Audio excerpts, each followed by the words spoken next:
Hello everyone, thank you very much for joining us in our videos. You'll see below our Pix key. You can give us a like, you can give us a share, you can put a comment down, and with that you help us with our endeavor in putting these videos through. Lots of people have been talking about mindful walking. It's a theme that's been recurring, happening time upon time in the social media. So we might as well talk a little bit about it, especially for those of you who don't have a solid experience with mindful practices, or those of you who are, for instance, instructors, mindfulness, clinical mindfulness, and are always in want of further information that can build a better opinion about what is being transmitted. So I would divide our work today, our content here today, in 3 steps, just to make a joke. But then we go for the first step. The first step is mindful walking has its origins way back and beyond, together with other contemplative practices, the so-called contemplative practices, where you have Qigong, then you have Qigong or Qigong, then you have Tai Chi Chuan, you have meditation, and you have also other Gung Fu in itself. So you have all these from a martial art till a sitting silently in a specific position. You have a vast range of different possibilities, and mindful walking kind of stands between both extremes. It's not Gung Fu, it's not Qigong, but it's not sitting relaxed and silent. So to begin with, it would be important to cut out the fact that mindful walking uses something that is absolutely not new to us. Actually, it's one of the first movements we learn to make, which is to walk. We learn how to breathe, we were born breathing, then we learn how to speak, then we learn how to walk, and so on and so forth. So it's something that everyone does. Of course, some people have handicaps, some people are damaged in the possibilities, in their motor possibilities, but as a whole, we all walk. As a species, we all walk. And to walk is one of the oldest activities. To such a point, to such a degree that I'm not sure it's Anaxagoras or Anaximandros, one of these 2 pre-Socratic philosophers, launched the idea that we started to become intelligent when we started to walk, because when we started to walk, we used our back paws, our legs, our hind paws to walk, so they concentrated the brute, strong, heavy, massive movement, and left our hands free to dedicate themselves to finer and more intricate movements and activities. If any of you have the references, please send them in the comments. I would appreciate the contribution. Our brute locomotion, consequently, our brute movements keep us free with our hands to do what we have to do. And then we develop motor skills in our hands, and then we leave our hands free for more elaborate.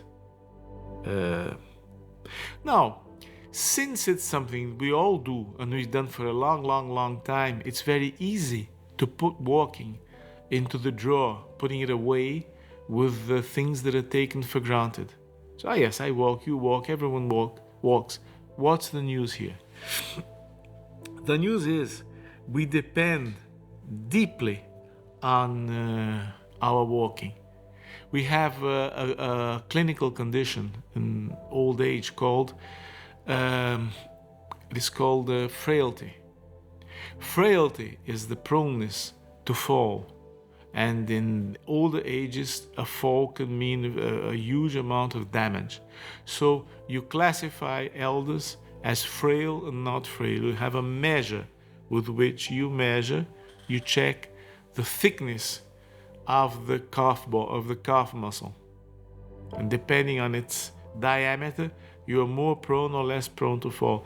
And there is a huge correspondence, a very clear correspondence, statistical, clinical, and biological. So we might as well, walk properly, because if not, we are running the risks of having serious hazards. Falling can be a tragedy, really. We don't stop to think about it, but to fall from your own height can be a life-threatening situation. So let's pay attention to this important yet underrated activity of ours, which is to walk. We're going to pay attention to several phases we have when we walk. We don't realize that because we take it for granted. As I said, we consider it's known, it's mastered.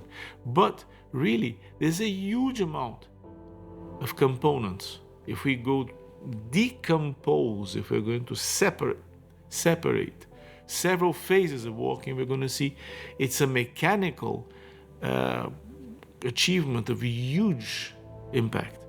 So we're going to look at three aspects of walking. The first one is when we land our ankle on the floor. We land our ankle on the floor, and this is very delicate. You have to make it in a very good angle, or else you hurt yourself. And you only use one leg at a time. You're not a kangaroo. You use one leg at each step. So you land your ankle, and then the second phase, you spread the palm, the sole of your foot on the floor, and ultimately, laterally, you throw your ankle forward, and you basically base yourself on your fingers, on the finger toes. And then you throw and that way you take the foot off the contact with the floor. If you look at it, it's extremely delicate. From a mechanical point of view, it's very intricate. It's very well done. And then we have something else extremely important. We don't realize it. People who are used to working with fitness and with academies and exercises and musculation and all that kind of thing, they work a lot with the idea, don't forget to exercise your legs. That's especially true for male practitioners, because men tend to work out a lot on their shoulders, a lot on their arms, a lot on their torso, and they tend to neglect, if you like, they tend to exercise the scapular belt, and they tend to neglect the pelvic belt, what we call the belt. It's the musculoskeletal structure on the shoulders and on the hips, and they tend to neglect the more inferior part of our body. Consequently, you can have serious problems even on your column if you don't take care about these things. But then what you have, and is extremely important, is that you have the calf bone has a huge muscular net, but it's very strong, because remember, our legs support all our weight once at a time. When we are standing with both legs stopped, like in a military stance, then you're using both legs, yes. But when you're walking, there is no forgiving, there is no quarter. You are using one leg at a time, all the time. Mostly, I'd say maybe 85% of the time, just when you're switching legs. And when you jog, then it's even more intense. You have a moment when you are totally in the air, so to say. Then you have these muscles that are always pumping blood. Are you going to say blood? What has blood got to do with the whole stuff? Yeah. Who recommends walking? Cardiologists, among others. And why do physicians recommend walking as an exercise just because it's simple. No, it's because it's simple, yes, but it's extremely healthy. Because this calf bone helps pump blood back up in the direction of the heart. Because our arteries pump blood actively, but then our veins are more containers of blood than actually pumps. So as you walk, you activate these muscles in your feet and then your calf bones and your calf muscles, and then you throw them up in the direction of the heart. So it takes part in our circulatory, our vascular physiology. Then there is even a use, because these veins, and the veins that you have within your calf muscle, they have valves. So they tend to throw the blood up, and when the blood is going to fall, they close and they don't let it get back. They go pushing it up as we step, as we walk. Then finally, you can think about walking as if your foot and your lower leg, the one that goes from the knees to the ankles, this structure is like a sponge which fills with blood, and when you use the muscle, it pumps, it presses and pumps the blood up. So it helps the heart. Incredible. And it helps prevent coagular disorders like pulmonary embolism and other kinds of vascular events. So when you're walking and when you're exercising yourself by walking, you're doing much more than you imagine.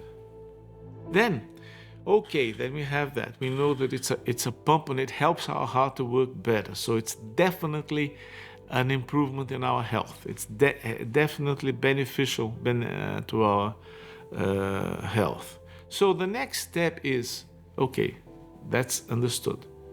Why walk? Because walking is extremely complex and is extremely healthy for the reasons we expose here, and others we are not going to go through because of our time issue.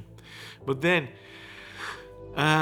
we go to attention, and then you go to mindful attention, which in Portuguese we call plain attention. The word in Brazil, at least, we use a lot the English term mindfulness, because in Portuguese it's a neologic expression.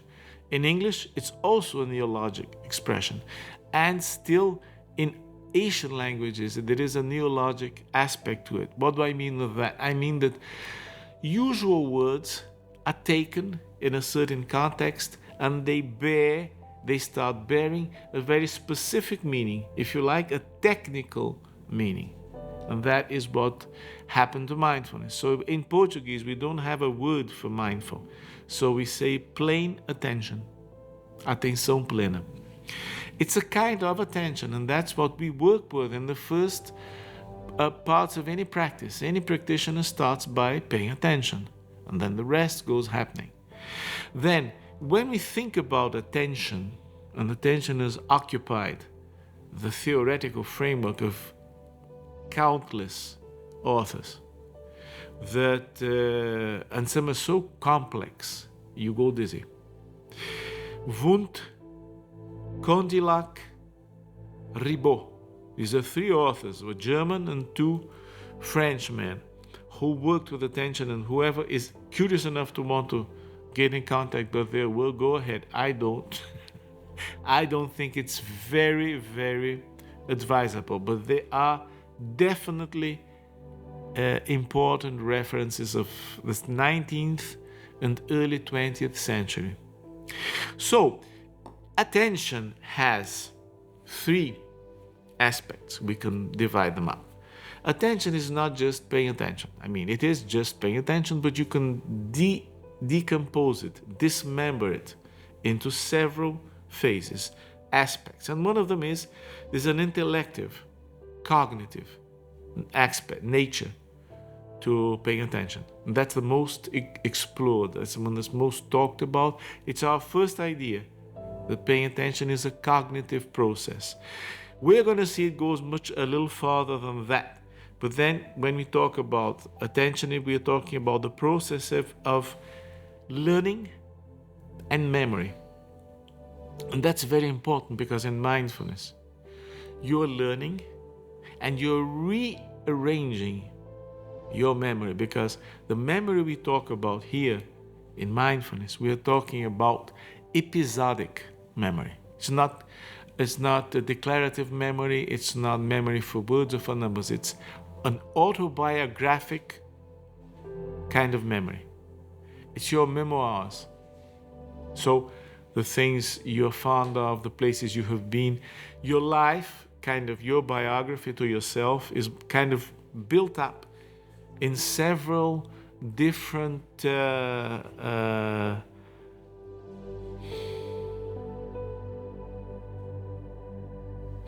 our lifespan is built in all different blocks of experiences, which we call episodes. So it's episodic memory. It's not a memory about an episode specifically, but it's a memory that is organized in episodes, but there is a feeling of a continuum between them. And these memories are always being renewed. I can give you an example. Let us say we have a couple, okay? I'm attending this, in fact, happened very close to this. This older man who had a memory. His first kiss he gave on a girl XYZ. Now this girl, specific girl he met on his holidays and his vacation, they kissed. It was his first kiss. He was about 19. Years later, when he was 35, he didn't see her again. They didn't meet again. But then several years later, maybe decades later, he met her. And to his surprise, he came to know she was a cousin of his, a distant cousin. That bothered him. But anyway, that's a different story, and he dealt with it and he got all right with it. But it bothered him for several years. His first kiss, the first kiss he gave on a cousin. He felt bad about it. Anyway, he had other autobiographic reasons to feel bad about that hit him in such a bad way. Anyway, that's an episodic memory. My first kiss, I was 19 years old, and it was a beautiful, gorgeous girl, and we met, and then we didn't meet anymore. That's one episode. But then 20 years later, I come to discover she's my cousin. Realize his whole biography turned upside down. All his memories started being reread. And he rewrote his memory about an episode that happened 20 years before. So we are always learning about ourselves, and we are always remembering and changing our memories about ourselves. So that kind of attention, that kind of concentration is basically dynamic. We never stop doing it.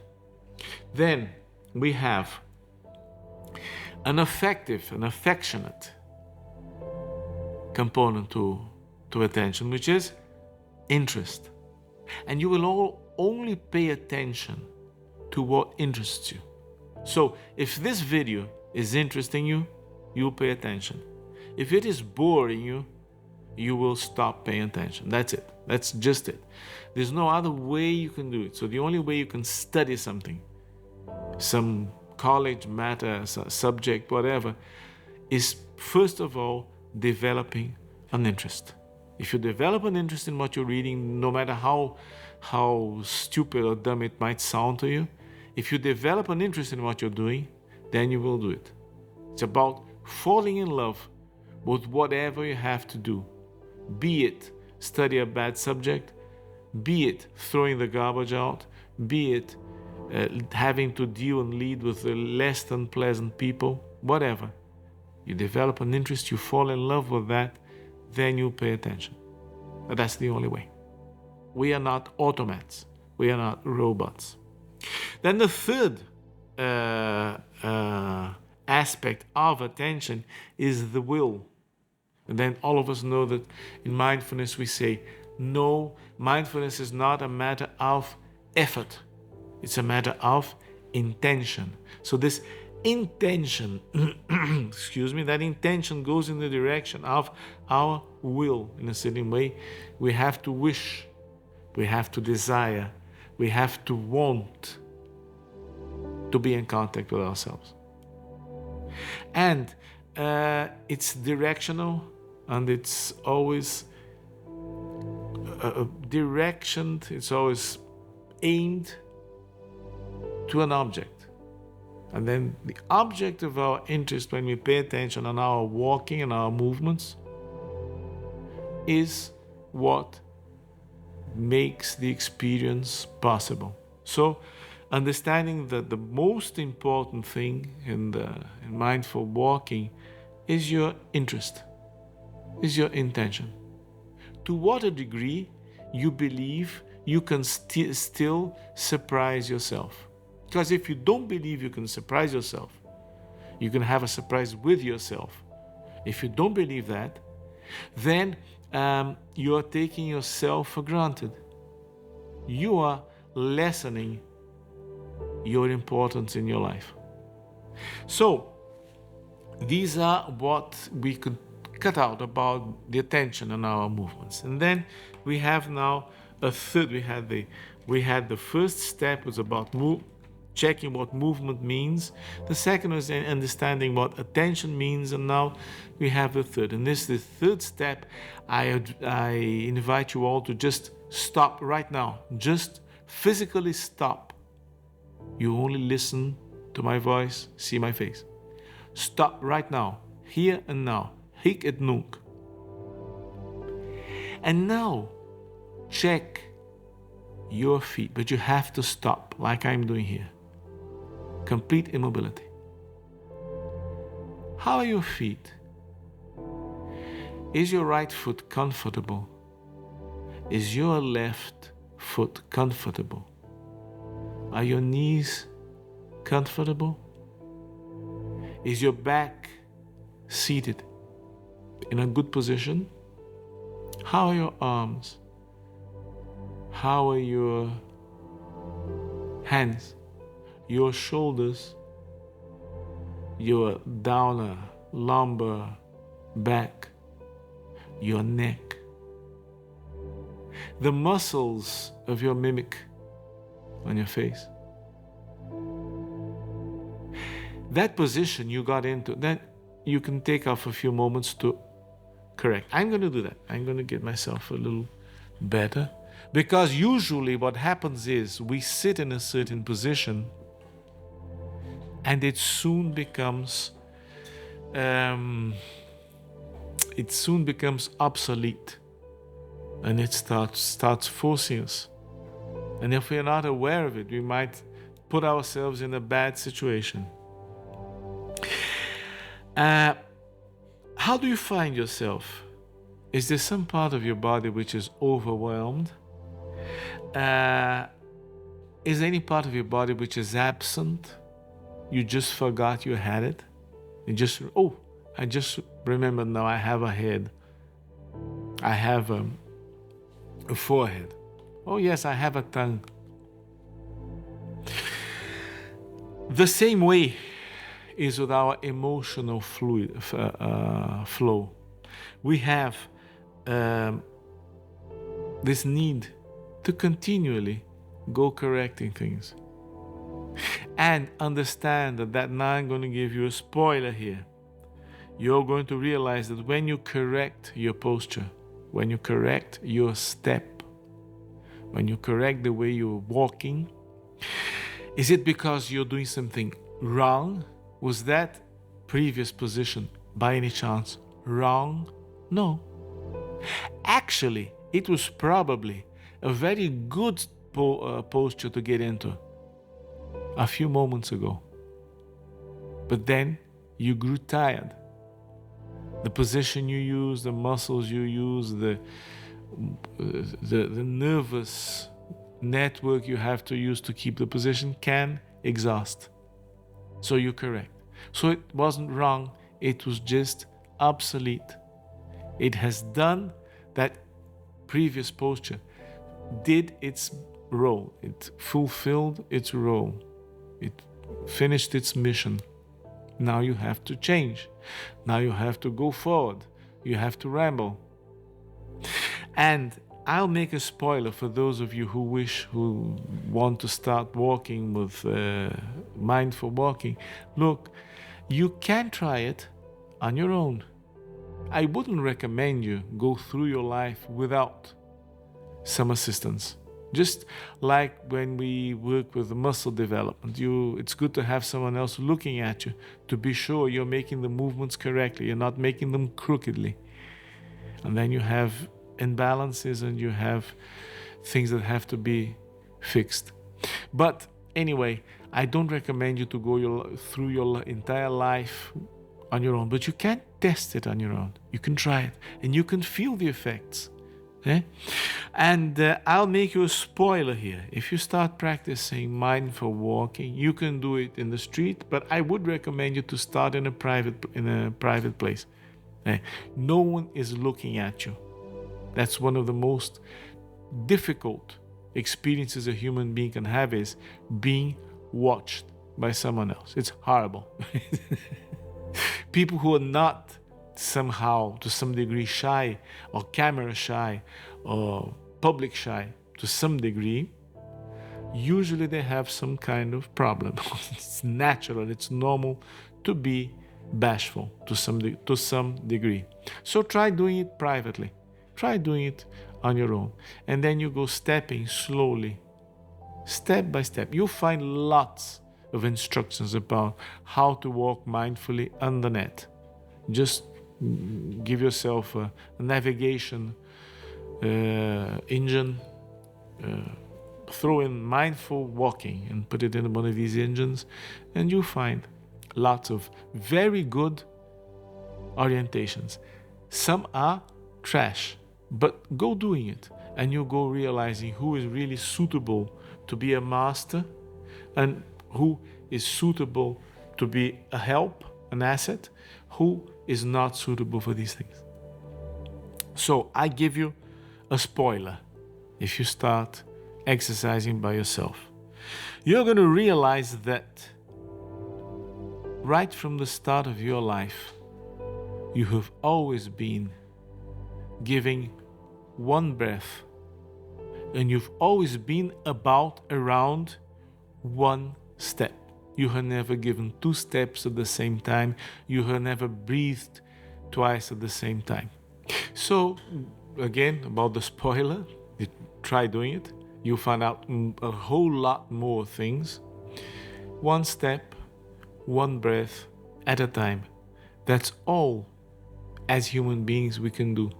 So make good use of your step, make good use of your breath, and don't give up on yourself. Thank you very much. See you on our next video.